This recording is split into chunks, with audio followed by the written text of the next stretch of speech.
मित्रांनो नमस्कार. माझं नाव अतुल ठाकूर. तुम्ही बघत आहात लाईफ कॅटलिस्टचा आमचा हा व्हिडिओ चॅनल. मित्रांनो, बायर्स रिमोर्स हा एक प्रकार आहे किंवा हा एक शब्द प्रकार आपण किंवा या या शब्दाने एक माणसाची एक अवस्था सांगितली जाते.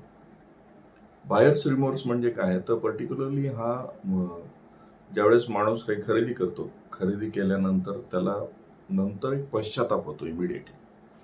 तुम्ही एखादी मोठी खरेदी करता किंवा एखादी खरेदी करता जी तुमच्या प्लॅनमध्ये नाही आहे किंवा प्लॅनमध्ये असलेली पण, आणि नंतर आपणच आपल्या एका विचारात जातो की हे मी करायला पाहिजे की नाही करायला पाहिजे, किंवा हे योग्य केलं की नाही केलं, अजून काही चॉईसेस मिळवायला पाहिजे होते की नाही मिळवायला पाहिजे होते, किंवा कोणीतरी सांगता अरे तू हे का घेतलं, ते घ्यायला पाहिजे होतं, हा ब्रँड का चूज केला, तो ब्रँड घ्यायला पाहिजे होता, मी त्याच्यामध्ये हा चूज केला. आणि मग माणूस थोडासा पश्चातापात जातो, विचार करतो की आपण घाई तर नाही केली, आपण असं चूक तर नाही केली. याला बायर्स रिमोर्स म्हणतात. आणि हा बायर्स रिमोर्स हा मानवी स्वभाव आहे, हे लक्षात घ्या. प्रत्येक गोष्ट केल्यानंतर नॅचरली आपण सुरुवातीला we go into that kind of guilt. आपण त्या एका गिल्टमध्ये जातो की आपण हे केलं ते योग्य केलं, नाही केलं, करायला पाहिजे होतं, नाही करायला पाहिजे होतं.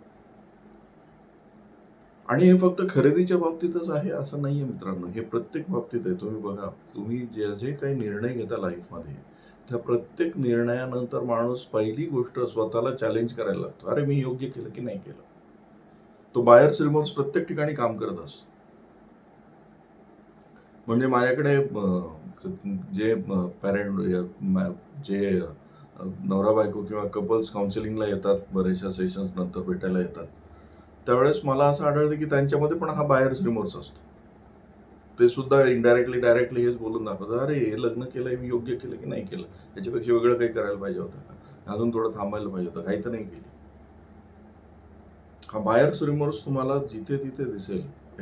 अगदी तुम्हाला साधं सांगतो, मुलांना कुठल्यातरी शाळेत टाकल्यानंतर पॅरेंट्स परत आपापसात विचार करायला लागतात. योग्य झालं ना? हे निर्णय चांगला घेतला ना? या शाळेपेक्षा दुसरं काही चूज करायचं होतं का? This is buyers remorse. तुमचा खरेदीनंतरचा पश्चाताप आहे. एखाद्या ब्रँडचा टीव्ही घरात घेतला, वॉशिंग मशीन आणली, फ्रीज आणलं किंवा गाडी विकत घेतली. ह्या ज्या वस्तू आहेत, आपण बरेचसे लोक वन्स इन लाईफटाईम किंवा काही लोक काही-काही वर्षानंतर 5 वर्ष, 10 वर्षाच्या मुदतीने घेत असतात. पण ते त्या मधल्या काळामध्ये सतत या बायर्स रिमोर्समध्ये अडकलेले असतात किंवा काही दिवस हे सतत कन्फ्युज असतात. हे आपण केलं तर योग्य केलं की नाही केलं? आणि हा बेसिक आपल्यामध्ये असलेला प्रकार आहे, हे लक्षात घ्या. खरेदीनंतरचा पश्चाताप हा मूळ मानवी स्वभाव आहे, हे लक्षात घ्या. हा होणार. तुम्ही प्रत्येक वेळी तुम्ही स्वतःला ऑब्झर्व्ह करा. तुम्ही कुठलीही गोष्ट खरेदी केल्यानंतर तुम्हाला पहिल्यांदा पश्चाताप, पश्चाताप in the sense, not in a bad sense, पण तुम्ही स्वतःला विचारायला लागता, "अरे योग्य केलं की नाही केलं?" साधं तुम्ही भाजी मार्केटमध्ये जाऊन भाजी घेऊन या आणि तुमच्यासोबतच तुम्हाला दुसरा कोणीतरी तुमच्या ओळखीचा भेटू द्या. तो तुम्हाला जर विचारत असेल, की "ही भाजी केवढ्याला आणली? तुम्ही केवढ्याला आणली? तुझ्या भाजीपेक्षा माझी फ्रेश दिसते." You go into this buyers remorse. तुम्ही पण विचार केला, "अरे, मी तिथे जायला पाहिजे होतं." हा संपणारा क्वेस्ट नाहीये. हा सतत आपण आपल्याला चॅलेंज करत असतो. सतत स्वतःला आपण हे वाटत असतं आणि हे नेहमी येणार आहे, हे लक्षात घ्या. हा येणारा थॉट तुम्हाला पटकन बाजूला करता आला पाहिजे. पटकन तुम्हाला याला बाजूला काढून पुढे जाता आलं पाहिजे. इथे जर तुम्ही अडकून बसाल, तर तुमचा पुढचा वेळ पॉवरलेस होऊन जाईल. तुमच्यामध्ये ताकद उरणार नाही पुढचे निर्णय घेण्याची. मग तुम्ही डिले करता निर्णय. निर्णय डिले केल्यामुळे त्याचे परिणाम परत भोगत बसता. कारण तुम्ही निर्णय घेतल्यानंतर असं म्हणतात, की तुम्ही निर्णय एकदा घेतला, once you bought the thing, you have bought the thing, that's it. नाव तुम्हाला त्याच्यासाठी रिस्पॉन्सिबल राहावं लागेल, की याचे कॉन्सिक्वेन्सेस जे आहेत ते मला भोगायचे आहेत. तुम्ही वस्तू विकत घेतली, योग्य भावात घेतली असेल, योग्य केलं असेल, तर that will do good for you. नसेल तर पुढच्या वेळेस तुम्ही करेक्ट करा, पण त्या पश्चातापात जाऊन काय करणार? त्या विचारात राहून काय करणार आहात?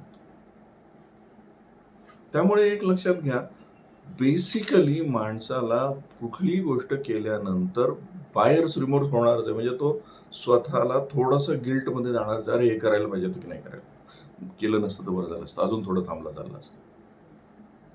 पण ही अवस्था तुम्ही काही करा असणार आहे. किती मोठा निर्णय घ्या तुमच्यासोबत असणार, किती करेक्ट निर्णय घ्या, त्यानंतर पण असणार. यू विल फील दॅट अरे याच्यापेक्षा अजून काही करेक्ट करता आलं असतं. त्यामुळे आजपासून तुम्ही थोडासा या व्हिडिओ नंतर हे लक्षात घ्या, की तुम्हाला एखादी निर्णय घेतल्यानंतर किंवा एखादा ॲक्शन घेतल्यानंतर जर परत त्याच्याविषयी रिकन्सिडर करावंसं वाटत असेल, तर हे आयुष्यभर राहणार हे लक्षात घ्या. पण तुम्ही समजा एखादा ॲक्शन घेतली आहे, एखादी गोष्ट केली आहे, त्यानंतर स्वतःला या बायर्स रिमोर्समध्ये अडकवून ठेवू नका. बाजूला व्हा आणि पुढचे निर्णय फटाफट घ्या. मित्रांनो, या व्हिडिओमध्ये आपण इथेच थांबूया. हा व्हिडिओ तुम्हाला आवडला असेल तर लाईक करा, शेअर करा, सबस्क्राईब करायला विसरू नका. नमस्कार.